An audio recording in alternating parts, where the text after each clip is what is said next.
여러 복음서가 있지만 특별히 마가복음은 예수님의 수석 제자였던 베드로와 상당한 연관이 있습니다. 그것이 왜냐하면 마가 요한이 사실 베드로의 영적인 아들이고 어떤 비서 역할을 하면서 베드로의 여러 행적이나 또 사상이나 또 여러 가지 사역에 대한 관심들을 많이 갖고 사도 바울에게 있어서 디모데가 있었다면 또 디도가 있었다면 사도 베드로에게 있어서는 마가 요한이 그런 역할을 감당을 했어요. 그래서 복음서에 마태, 제자 중에 마태가 썼던 복음서가 있고 사도 요한이 썼던 복음서가 있지만 베드로가 썼던 복음서는 따로 없지 않습니까? 하지만 그럼에도 불구하고 마가 요한의 복음서는 거의 사도 베드로의 그 시선을 따라가면서 기록을 했다고 해도 과언이 아닙니다. 그래서 특별히 베드로에 대한 이야기가 아주 구체적으로 잘 언급이 되어 있고 평상시에 베드로의 성격이나 성향에 따라서 이제 마가복음의 사건들의 기술이 굉장히 빠르게 진행이 됩니다. 그래서 특별히 또 즉시, 곧 이런 부사들도 많이 사용이 되고요. 그래서 사도 베드로가 예수님 돌아가시는 그 시점에서 자기가 수석 제자의 역할을 제대로 감당하지를 못하고 예수님 앞에 참 부끄러운 그런 모습을 가졌었기 때문에 더더욱 그 부분에 대한 내용을 아주 집중적으로 기술을 하죠. 전체 16장에서 한 3분의 1 정도가 예수님의 마지막 일주일에 관련된 이야기로 빼곡하게 채워지고 있어요. 그래서 지난 우리 종려주일 때서부터 이제 마가복음 11장 예수님께서 예루살렘 입성하는 이야기서부터 쭉 우리가 살펴봤습니다. 종려주일 많은 사람들의 환호를 받으면서 예수님께서 예루살렘에 입성을 하실 때 어린 새끼 나귀 한 마리를 풀어오라고 말씀을 하시죠. 주가 쓰시겠다 하라. 이 말씀에 제자들이 순종을 했고 또 나귀 주인의 그 순종을 통해서 예수님께서는 스가랴 9장 9절의 말씀의 하나의 예언의 성취로서 겸손한 모습으로 어린 새끼 나귀를 타시고 예루살렘에 입성을 하십니다. 그럴 때 많은 사람들이 자기의 겉옷을 벗어서 깔고 또 종려나무 가지를 흔들면서 호산나 다윗의 자손이요 가장 높은 곳에서 오시는 호산나 우리를 구원하소서 우리를 불쌍히 여기소서 이제 그런 환호를 받으며 갈채를 받으며 예루살렘으로 입성을 하시죠. 그리고 나서 월요일 날은 다시 베다니에 계셨다가 다시 예루살렘으로 입성하시는 그 과정 속에 시장하셨던 예수님께서 무화과 나무 잎이 아주 무성한 무화과 나무 잎을 보시면서 열매를 구하고자 하셨죠. 하지만 열매를 구하지 못하자 예수님께서는 저주를 하십니다. 지금부터 영원토록 열매를 맺지 못할 것이다. 그런데 의아하게 우리가 생각할 수 있는 것은 그때가 무화과 때에 열매 맺을 때가 아니더라 라는 말씀 때문이에요. 하지만 제가 설명을 드렸던 것처럼 이게 무화과 열매는 연중 2번에 걸쳐서 맺혀진다라고 말씀을 드렸죠. 테헤나라는 열매가 있고 파게라는 열매가 있습니다. 가장 왕성하게 그리고 과육이 풍성하고 또 큼직한 그런 무화과 열매는 이제 테헤나 8월 달에 맺혀질 그런 열매예요. 그 성경에서 무화과 때가 아니다라는 것은 그 테헤나의 열매를 맺을 때가 아니다라는 것을 의미하지 사실은 파게라는 작은 열매를 당연히 마땅히 맺어야 될 그런 시즌이기도 했습니다. 더군다나 풍성한 잎과 또 가지를 갖고 있었기 때문에 당연히 열매를 맺고 있을 것이라고 예수님께서 생각을 하셨죠. 하지만 잎만 무성하고 아무런 열매가 없었던 그 무화과 나무를 예수님께서 저주하십니다. 그냥 단순히 시장기가 좀 너무 이제 급한 어떤 상황 속에서 또 육체적인 어떤 그런 컨디션 때문에 짜증이 나셔서 그런 감정 표현을 격하게 하신 것이 아니라 그것은 이제 예루살렘에 들어가셔서 정말 종교 지도자들 성전을 중심으로 활동을 했던 그런 아주 권위적이고 위선적인 유대주의자들의 그 형식과 또 위선을 향한 예수님의 아주 신랄한 그런 책망이기도 했습니다. 그리고 들어가셔서는 이제 성전 이방인의 뜰에서 동전 바꾸는 자들, 또 비둘기 파는 자들, 또 종교 지도자들 대제사장과 같이 결탁을 해서 거기에서 많은 환차손을 수익을 거두면서 사람들에게 아주 불편함을 느끼게 하며 오히려 이방인들이 거기에서 하나님을 제대로 알지 못하게 만드는 그런 방해 역할을 했었던 그들을 아주 신랄하게 질타를 하시죠. 내 집은 만민이 기도하는 집이다. 모든 백성이, 모든 민족이 이곳에 가서 기도를 하고 예배를 드리고 또 그 민족을 향해서 기도를 해야 되는 집인데 너희들이 이곳을 강도의 소굴로 바꾸어 버렸구나.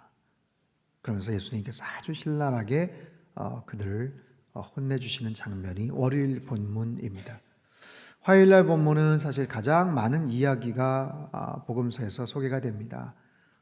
바리새인들 또 특별히 사두개인들과 변론을 하는 이야기들도 나오고 제사장과 또 종교 지도자 서기관들과 또 변론을 하는 이야기도 나오고 또 여러 가지 비유에 대한 그런 설명도 나오고 그 와중에 예수님께서는 예루살렘의 종말의 때를 생각하시면서 바라보시면서 안타까이 여기시는 그런 말씀이 나오죠. 제자들이 그 휘황찬란한 성전을 보면서 주님 너무나도 멋있지 않습니까? 너무나도 찬란하지 않습니까? 예수님 당시를 넘어서 AD 64년까지 정성을 기울여서 만들어졌던 그 헤롯 성전, 무려 80년에 걸쳐서 만들어진 너무나도 화려한 정말 인류의 문명과 예술의 모든 총결정체 정말 그 성전을 불과 6년 후 AD 70년에 로마의 장군 티투스에 의해서 돌 위에 돌 하나도 남기지 않고 다 회파가 될 것이다. 그것을 바라보시며 예견하시며 예수님께서 안타까이 하시죠. 그러면서 종말의 때에 대한 부분들을 말씀을 하세요. 그렇다면 언제 그 마지막 때가 옵니까? 그 마지막 종말의 때는 도대체 언제입니까? 주님께서 여러 가지 사인들을 말씀을 하십니다. 각 처소에서 내가 그리스도다 라고 말하는 적그리스도들이 출현을 하게 될 것이다. 처초의 기근과 전쟁이 벌어지게 될 것이다. 또 많은 사람들이 내 이름으로 핍박을 받게 될 것이다. 하지만 아직까지 끝은 아니다. 언제가 끝이냐면 모든 민족에게 이 천국의 복음이 전해질 때 그제야 끝이 오게 될 것이다. 특별히 마태복음 24장 14절 말씀을 제가 언급을 했어요. 이 천국 복음이 모든 민족에게 증거되기 위하여 온 세상에 전파되리니 그제야 끝이 오리라. 그제야 끝이 오리라.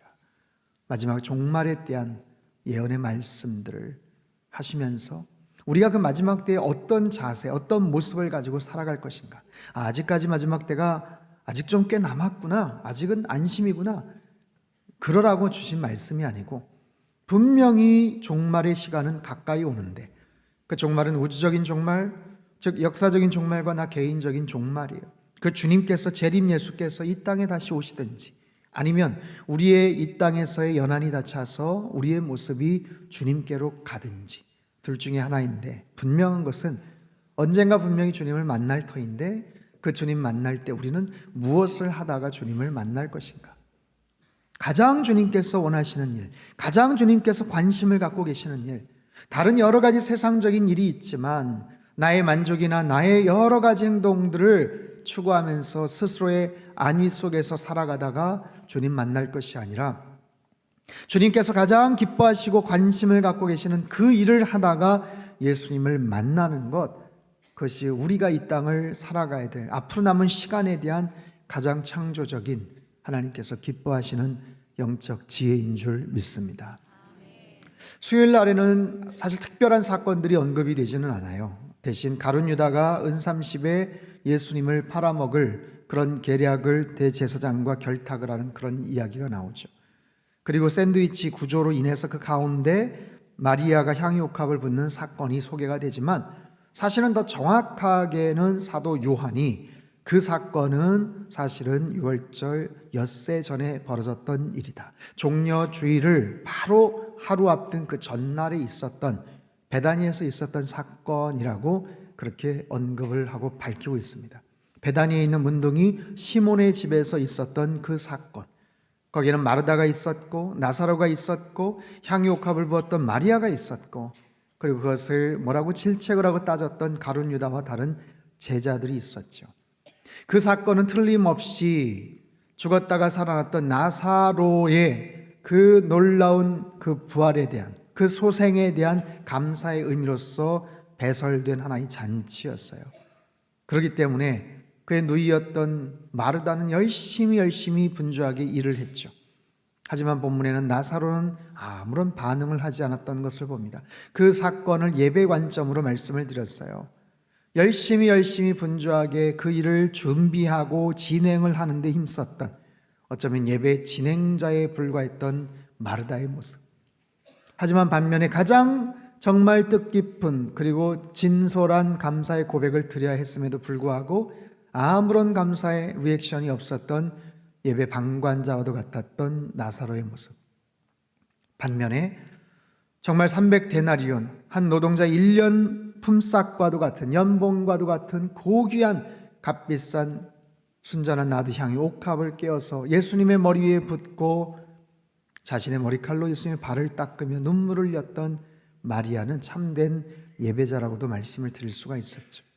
그 상황을 바라봤던 다른 제자들이나 특별히 가룟 유다는 질책을 합니다. 분개합니다. 어찌하여서 이 고급 향유를 팔아서 가난한 자들에게 주어서 사람들을 돕는 것이 더 낫지 않느냐, 왜 이것을 허비하느냐라는 표현을 씁니다. 그의 입장에서, 그의 눈으로 볼 때는 그것은 낭비였죠. 정말 무가치한 일이고 쓸데없는 그런 행위라고 그렇게 그런 질타를 합니다. 그것은 정말 가난한 사람들을 불쌍히 여겨서가 아니라 저는 도적이라 가끔 돈꾀를 훔쳐가 밀어라, 사도 요한의 요한복음 12장의 기록의 말씀을 통해서 우리는 알 수가 있어요. 거기에 대해서 예수님께서 말씀을 하시죠. 가만 놔둬라. 이 여인이 나에게 좋은 일을 했다. 나에게 참 좋은 일을 했다. 가난한 자들은 항상 너희 주변에 있지만 나는 너희와 항상 함께 있지 않다. 진실로 너희에게 이르노니 이 복음이 전해지는 모든 곳에 이 여인이 한 아름다운 행동이 소개가 될 것이다. 그 장면을 통해서 우린 예배 관점에서 참된 예배자가 누구이고, 예배를 돕기만 한 사람은 누구이고, 그냥 팔짱 끼고 아무런 감정 없이 앉아만 있는 방관자는 누구이고, 그것을 또 방해하는 예배 방해자는 어떤 사람인지를 우리가 살펴봤습니다. 그리고 어제죠, 목요일 날 유월절 음식을 준비하기 위해서 그 복잡하고 사람이 많은 예루살렘 성 안에 들어가서 어디에서 만찬을 해야 될 것인가, 어디에서 음식을 장만해야 될 것인가. 예수님께서 아주 정확하게 답을 하시죠. 지금 성내로 들어가면 물동이를 이고 가는 한 남자를 보게 될 것인데 그 사람을 따라서 들어가라. 그가 어디로 가든지 가서 그 집 주인에게 말해라. 우리 선생님께서 제자들과 같이 유월절 만찬을 하셔야 되는데 나의 객실이 어디 있느냐라고 말해라. 그럼 줄 것이다. 여러분, 여러 학자들, 요세푸스나 아니면 예레미야스 같은 학자들은 그 당시에 많게는 100만 명, 적게는 20만, 30만 명의 많은 인파들이 예루살렘 성내에 집결한다고 그랬어요. 유월절 음식은 예루살렘 성내 안에서만 먹어야 되기 때문에 그 사람들이 같이 가서 장정만 13명이 함께 둘러앉아서 먹어야 될 그 널찍한 장소를 구한다는 것은 굉장히 어려운 일이에요.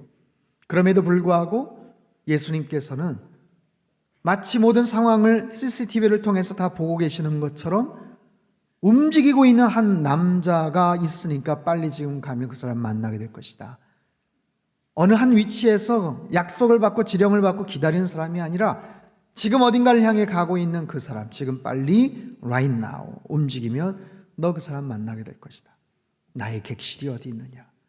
온 세상 천하 만물을 소유하신 그분께서 너무나도 당당하게 권세 있는 그런 메시지로 말씀을 하시죠. 우리 선생님의 룸이 어디 있냐, 주님의 그 객실이 어디 있느냐. 그래서 아주 넓고 쾌적한 방을 하나 얻어 거기에서 최후의 만찬을 하십니다. 보통은 유월절 음식은 양고기와 쓴나물과 또 무교병, 거기에 포도주와 하로셋이라는 그런 과일하고 또 잼 같은 것들을 같이 만든 그런 소스가 있어요. 거기에다 소금물과 같이 곁들여서 유월절 만찬을 하곤 하는데, 그 당시 그 날에 가장 중요한 어린 양고기는 구하지 않았죠. 오히려 우리가 잘 아는 것처럼 예수님께서 최후의 만찬 석상에서 제자들에게 떡과 잔을 나눠주시면서 이것은 너희를 위하는 나의 몸이다, 이것은 너희를 위하는 나의 피, 새 언약의 피다, 이것을 행하여 기념하라. 아주 특별한 그런 만찬을 벌이십니다.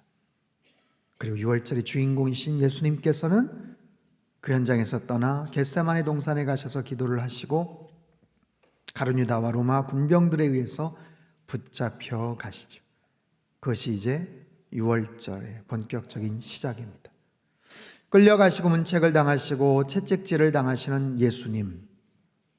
그 당시에 이스라엘의 총독이었던 빌라도는 어떻게든지 살리고 싶은 마음은 있었지만 이미 종교 지도자들에 의해서 매수당한 사람들, 그리고 여러 가지 분위기들을 그렇게 휩쓸려 움직인 끝에 결국에는 정말 죽어 마땅한 바라바라는 사람까지도 그 사람들은 싫다고 하면서 예수를 십자가에 못 박으라, 아주 이상한 말도 안 되는 그런 재판을 새벽 6시에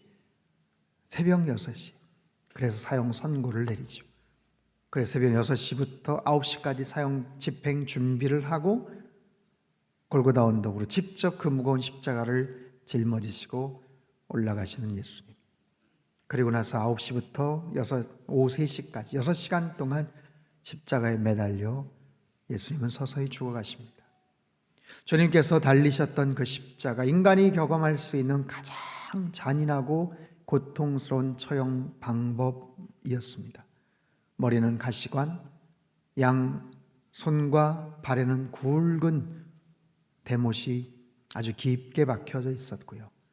그리고 말할 수 없는 갈증과 온 사지 관절 근육이 뒤틀려 버리는 그런 고통 가운데서 예수님은 서서히 죽어가시죠. 그 과정 속에서 가상칠언 7마디의 말씀을 남기시고 정오 12시서부터 3시까지 깜깜한 흑암 속에서 7마디의 말씀을 남기시고는 결국에는 숨을 거두십니다. 오늘 본문은요, 그 다음 이야기를 소개를 하고 있어요. 정작 예수님께서 십자가에 달리셨을 때 여러 사람들이 예수님을 조롱하고 모욕을 했습니다. 지나가던 사람들이 예수님을 바라보면서 조롱하고 모욕을 했죠. 예수님이 십자가에 달리신 그 모습을 보며 대제사장과 종교 지도자들이 아주 속 시원하다는 그런 마음으로 조롱을 했죠. 심지어는 함께 십자가의 좌우에 매달렸던 강도들까지도 예수님을 모욕하고 조롱을 했습니다. 자, 예수님께서 처절하게 고통을 당하시며 6시간 동안 매달리시는 동안에 그 어느 누구도 예수님을 위로하지 않았어요. 예수님이 편이 되어주지 않았어요. 변호해주는 사람도 없었죠. 여러분, 얼마나 외롭고 서운하셨겠어요. 마땅히 주님께서 걸어가셔야 될 길이긴 하지만 도대체 그 제자들은 어디에 있었단 말입니까? 제자들은 숨거나 도망가 버렸어요. 그러면서 그 6시간 동안 말할 수 없는 모욕과 조롱의 저주 이야기들을 듣게 되죠. 그런데요, 정작 예수님께서 돌아가시고 나서 예수님에 대한 아주 특별한 반응을 했던 사람들을 조금 전에 읽었던 본문에서 소개를 합니다. 그 첫 번째는 로마의 백부장입니다. 우리 39절 말씀을 같이 한번 읽겠습니다. 39절 시작. 예수를 향하여 섰던 백부장이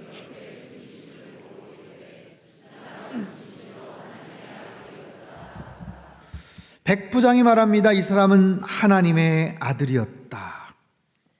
하나님의 아들이었다. 신의 아들이었다라는 거예요. 여러분, 이 고백을 하고 있는 사람이 백부장이라고 합니다. 로마의 백부장, 로마의 관료죠. 보통 100명의 군사들을 진두지휘할 수 있는 그런 리더입니다. 100명의 군사들, 사병을 거느리고 책임을 질 수 있는 그 리더는 아무나 될 수가 없어요. 그리고 그 되는 백부장의 과정 속에서 아주 중요한 한 가지의 의식을 하죠. 로마 황제 앞에서 그는 맹세를 합니다. 어떤 맹세요? 당신이 바로 신이시다라는 거예요. 로마의 황제가 신의 아들이다. 당신만이 신이시다. 라는 그런 고백을 형식적인 것이 아니라 정말 마음에서 우러나오는 그런 고백을 통해서 그는 로마의 백부장이 될 수 있었고 로마 황제에게 그런 특별한 사명을 부여받고 이곳 예루살렘에까지 와서 근무를 하게 된 거예요. 그랬던 로마 백부장이 자기가 고백을 하고 다짐을 하고 맹세를 했던 그 로마 황제가 아닌 그 로마 황제를 제외한 다른 누군가에게 하나님의 아들이다 라고 고백을 한다는 것, 이거는 굉장히 말도 안 되는 그런 고백이죠. 주변에서 누가 들었다면 이건 깜짝 놀랄 만한 그런 사건 아닙니까? 당신이 진정한 하나님의 아들이다. 그 죽음을 보면서, 여러분 로마의 백부장 정도라면 수많은 전투에 아마 실전 투입이 되었을 거예요. 그래서 아마 자신의 칼로 수없이 많은 사람들을 죽여봤던 경험을 갖고 있었을 겁니다. 그리고 수많은 사람들이 고통 가운데 죽는 모습을, 죽어가는 모습도 목격을 했던 사람이에요. 여러분 누군가 죽어가는 장면을 보신 적이 있습니까? 사랑하는 가족이, 아니면 어떤 사고의 현장에서 누군가 정말 무력하게 처절하게 숨이 끊어져 가는 그런 장면을 한 번이라도 보신 적이 있다면 여러분 그 장면을 잊을 수가 없을 겁니다. 여러분 로마의 백부장은 평생 그런 장면에 익숙했던 사람이에요. 한 사람이 죽음 앞에서 얼마나 두려워하는지, 한 사람이 죽음을 경험하면서 얼마나 처절하게 그렇게 죽음 앞에서 무릎을 꿇는지, 그것을 아주 자세하게 지켜봐왔던 사람이죠. 그런데 예수님의 죽음을 처음부터 마지막까지 완전하게 현장에서 목격을 합니다. 그러면서 그 백부장은 전혀 다른 깨달음을 얻게 되죠. 지금까지 봐왔던 사람들의 죽음과는 뭔가 확연하게 다른 경험. 이건 뭐지? 자기가 봐왔던 그 어떤 사람보다도 가장 잔혹하게 불쌍하게 죽어가고 있는 나사렛 예수라는 사람의 그 죽어가는 모습을 통해서 그는 뭔가 새로운 경험을 하는 거예요. 가장 처절한 절망이지만 그 절망 너머서에 있는 그 어떤 것, 가장 처절한 패배고 지독한 어둠이지만 그것을 넘어서는 어떤 새로운 빛의 경험을 그는 하게 됩니다. 그러면서 그가 자신도 모르게 그런 고백을 해요. 이는 진실로 하나님의 아들이구나.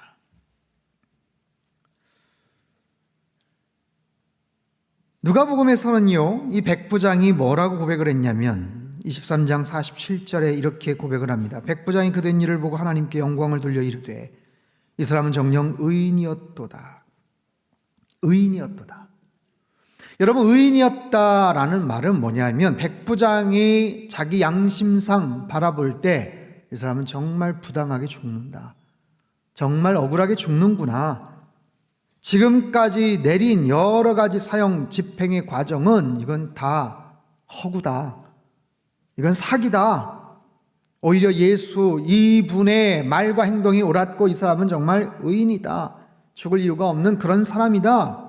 여러분 이분은 의인이다 라는 이 고백도 굉장히 좋은 고백이죠. 하지만 예수님을 향한 가장 정확한 고백이라고 말할 수가 없어요. 그저 단순히 예수님을 한 사람의 의인으로 그저 그의 행동을 휴머니즘적인 하나의 거룩한 행동으로 봤다면 그는 예수님을 제대로 만났다고 말할 수는 없어요. 하지만 오늘 우리가 읽었던 본문에서는 그가 말합니다. 진실로 하나님의 아들이었다. 이것은요, 예수님의 십자가 사건을 제대로 경험한 가장 놀라운 능력이고 가장 놀라운 은혜의 고백이다라는 거예요. 이 재판은 무효다. 이건 잘못이다. 불이다. 저 사람들이 나쁘다. 정도가 아니라 이분이 하나님의 아들이다라는 것. 십자가의 주님을 바라보면서 하나님의 아들임을 고백할 수 있다는 건 이건 놀라운 사실이에요. 부활의 예수님도 아니고 부활하신 예수님을 바라보신 것도 아니고 십자가의 주님을 바라보면서 이분이 진정한 하나님의 아들이시다 라는 고백은 정말 고귀한 그런 믿음의 고백입니다. 저와 여러분에게도 주님만이 온전한 하나님의 아들이시오 우리를 살리시는 영원한 구원자 되심을 믿으시는 참된 고백이 있게 되길 바랍니다. 그분의 죽음 앞에서 또 다른 행동을 했던 두 번째 부류가 있어요. 40절 41절 말씀입니다. 같이 읽겠습니다. 시작.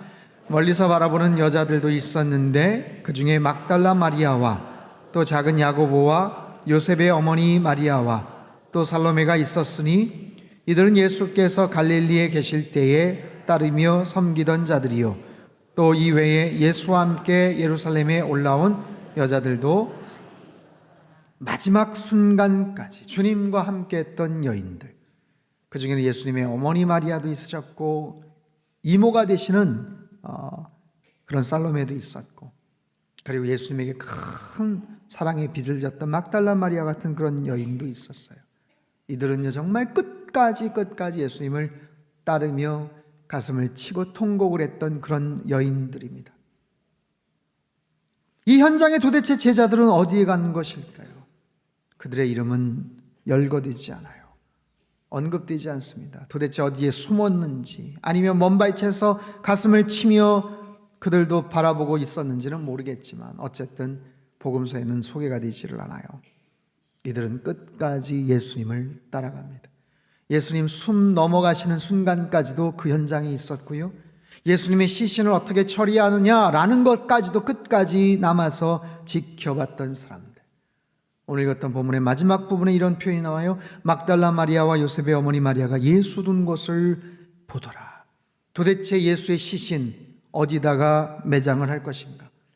이들은 그것이 굉장히 중요했어요. 왜냐하면 무덤과 시체를 어떻게 두었는지 처리하는지를 알아야 찾아갈 거 아니에요. 찾아오든지 찾아가든지. 그래서 향품과 향유를 준비합니다. 우리 이렇게 보내드릴 수는 없잖아요. 장례도 치르지 못하고 그냥 이렇게 허망하게 보내드릴 수는 없잖아요.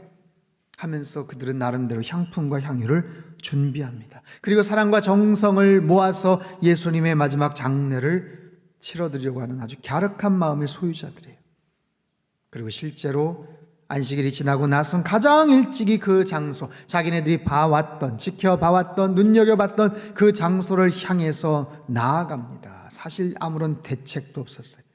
어떤 무덤인지도 봤고 얼마나 큰 돌이 막혀 있는지도 그들은 목격을 했건만 도대체 그 새벽에 가서 무슨 수로 그 돌을 옮길 방법이 있는지 아무런 대책도 없이, 그럼에도 불구하고 그냥 그들은 간 거예요.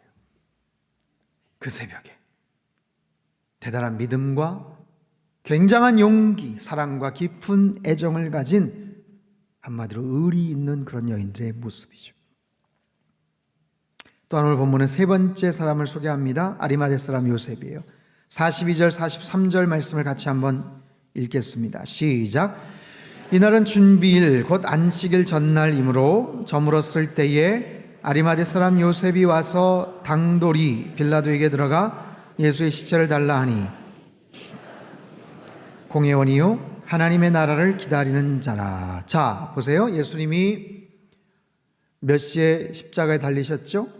오전 9시. 몇 시부터 하늘이 깜깜해졌어요? 12시. 그리고 예수님이 언제 숨을 거두셨나요? 오후 3시입니다. 자, 오후 3시예요. 그날이 6월절이고 그리고 나서 곧바로 안식일이 이어집니다. 안식일, 말씀을 드렸죠? 그들의 하루는 해가 떨어질 때서부터 시작이 된다고. 통상 6시 정도로 카운트를 합니다.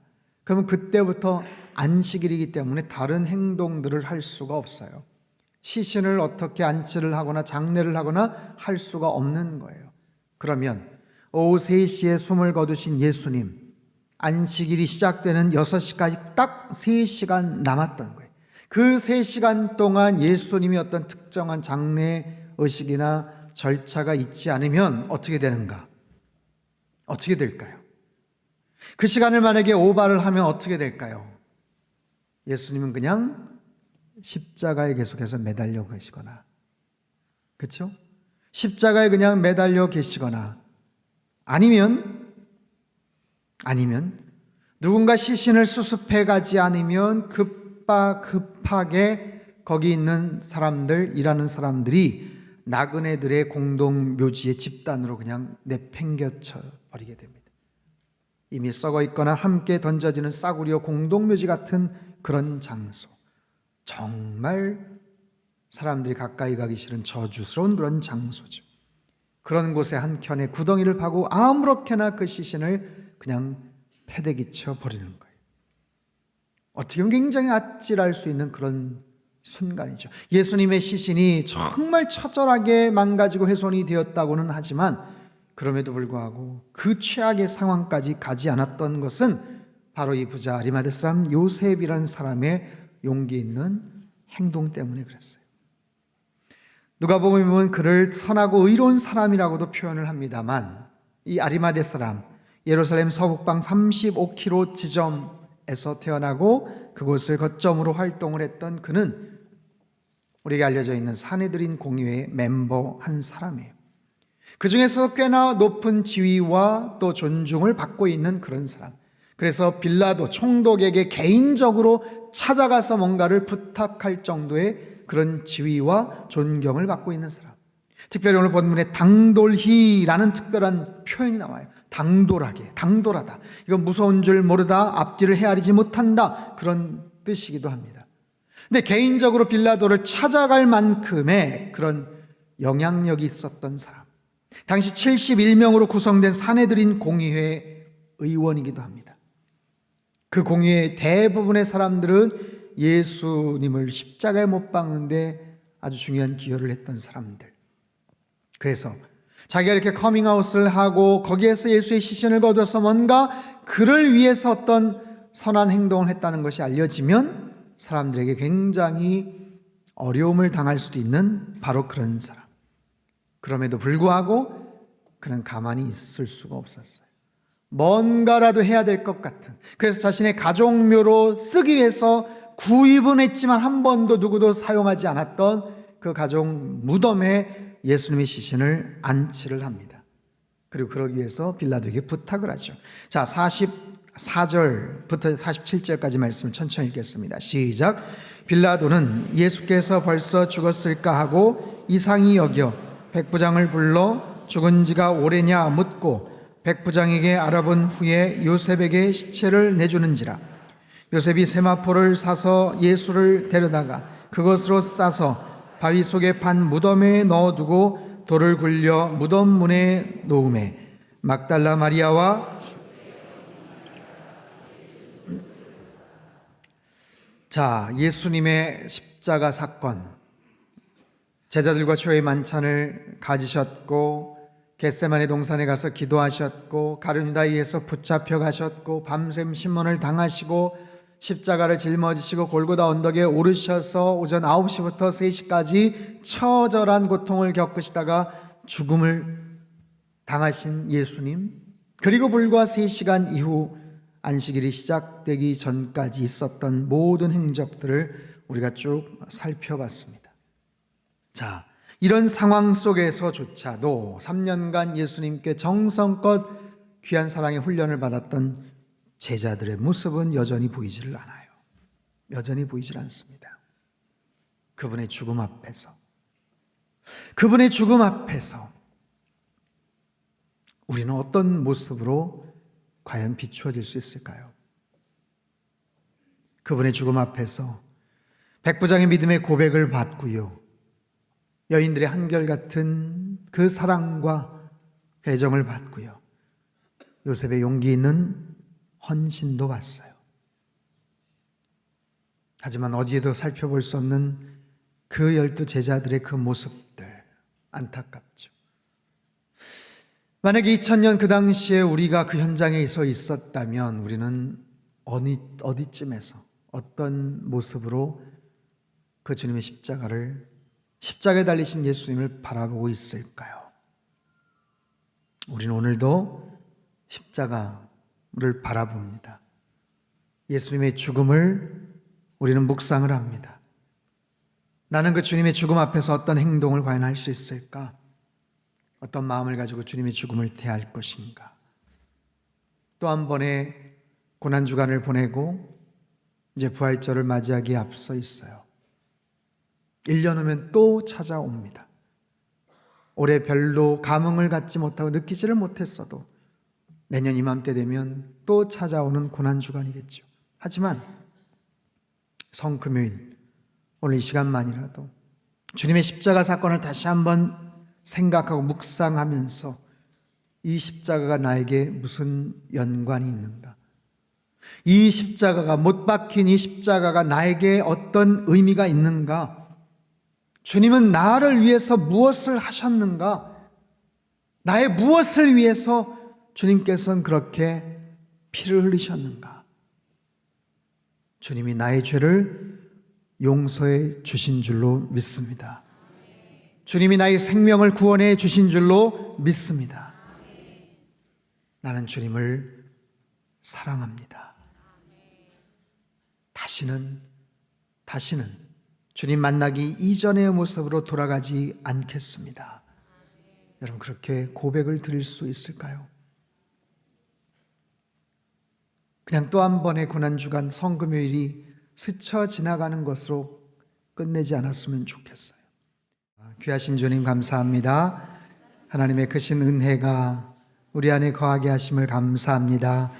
주님의 사랑이, 주님의 은혜가, 하나님을 향한 감사의 고백이 날마다 우리의 삶 속에 흘러 넘치게 하여 주시옵소서. 그 고백이 펼쳐지는 모든 곳에 살아계신 하나님께서 우리와 함께 하시는 줄 믿사오니 일평생 주님과 동행하며 십자가의 능력과 부활의 증인으로 날마다 힘있게 살아가도록 주님 축복하여 주시옵소서. 이제는 부활이요 생명 되시는 우리 구주 예수 그리스도의 크신 은혜와 하나님 아버지의 극진하신 사랑하심과 성령님의 교통하심의 역사가 십자가의 주님을 바라보며 부활의 놀라운 능력을 소망하며 이제는 주님의 아름다운 정말 사랑의 나눔을 펼쳐나가는 복음의 증인으로 살아가기를 간절히 소망하는 이 자리에 모인 모든 사랑하는 주의 백성들, 그들의 가정과 일터와 건강과 자녀들의 앞길 위에와 우리 상당교회와 이 나라 민족 흩어진 모든 열방 위에 이제로부터 영원토록 함께 하시기를 간절히 축원하옵나이다. 아멘.